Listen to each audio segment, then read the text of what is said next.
tey jii ñu fas yéene waxtaanee ci député yi.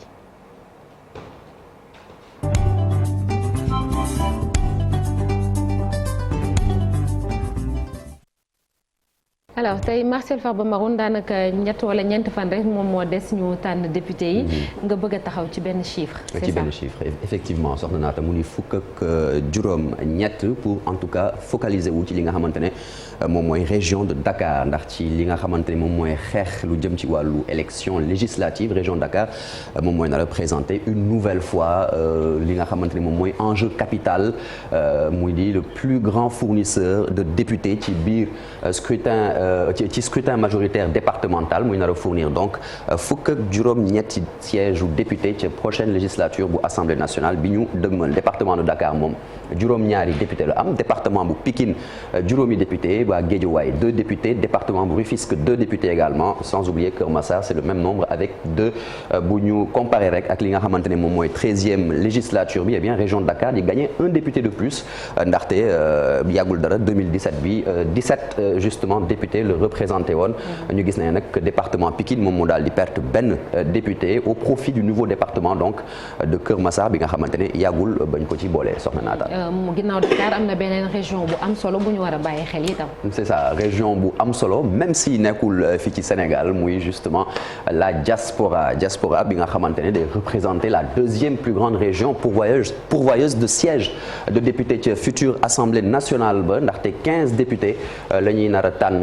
ca sénégalais yi nekk ca bitim réew comme rek en 2017 gannaaw justement bu ñu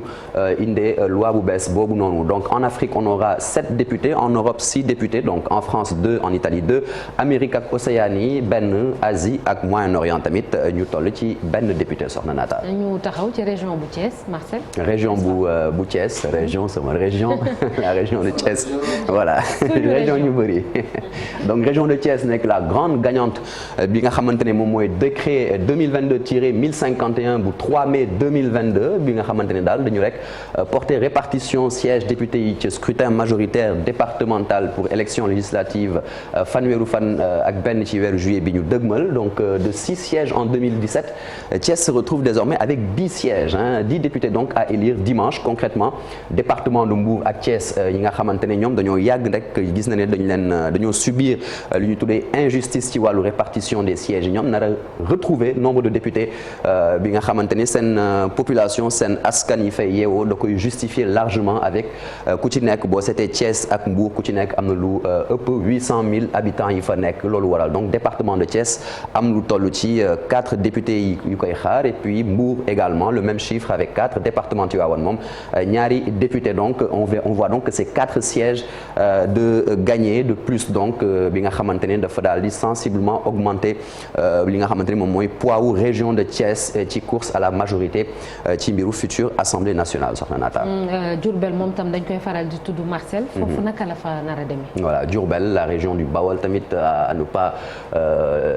en tout cas bu ñu war a mën a dugal ci wàllu boobu en termes de en tout cas région de poids comme en 2017 région de Diourbel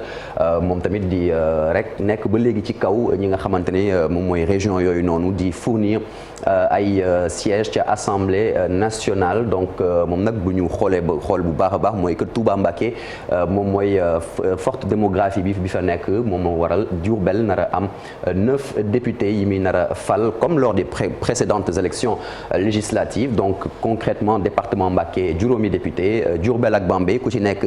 ñaari députés et puis derrière Diourbel Tambacounda nekk la 4e région donc hors diaspora à fournir le plus grand nombre de sièges mu di juróom-ñaari députés ñu xool peut-être yeneen régions yi comme Sédhiou moom mooy dafay nar a am benn député de plus par rapport à 2017 Louga Saint-Louis Kolda ak Kaffrine donc ku ci nekk au fond juróom benn député ngay nar a am et puis lu mel ni Ziguinchor Fatick Kaolack Matam ku ci nekk nar a am juróomi député sans oublier donc la région de Kédougou 3 députés moom nag moom mooy le plus faible fournisseur de sièges au sein de l'Assemblée nationale soxna Naata. léegi Marcel ñu jeexal ak cartographie diwaan yi ñu jàpp ni ñoom ñoo nar a ëpp solo ci élection yi. c'est ça donc cartographie bi bu ñu xoolee bu ñu jàppee en tout cas li nga xamante ne moom mooy bassin électoral ak nombre de sièges de députés à pouvoir département yi nekk ci région bu Dakar bu Thiès bu Diourbel ak bu Tambacounda donc ñoom ñooy nar a nekk les véritables grands électeurs et scrutin buy nar a am dimanche bi di ñëw pour la 14e législature ñuy fàttali article L 151 bu code électoral moom moo porté à 112 le nombre de députés bi nga xamante ne dañ leen di élire au scrutin majoritaire départemental sur le territoire national mu toll donc ci 97 mu des tamit ci département donc entre guillemets dit de la diaspora foofu tamit maa ngi ko doon wax sànq fukk ak juróomi député ñoom ñoo fay nar a jóge et puis 53 sièges yi nar a des moom dañ koy nar a jëlee ci scrutin proportionnel plurinominal ci sur la base en tout cas du total des voix ci parti yi ñuy additionné donc au niveau national ñuy fàttali qu'en 2017 la coalition Benno Bokk Yaakaar remporté woon 95 des 105 sièges du scrutin majoritaire départemental ñuy laaj nag est-ce que une telle razzia va se reproduire au soir du 31 juillet 2022 compte tenu surtout des forces politiques en présence soxna Nata. Merci beaucoup Marcel Farba Maroun alors ci loolu nga tëjee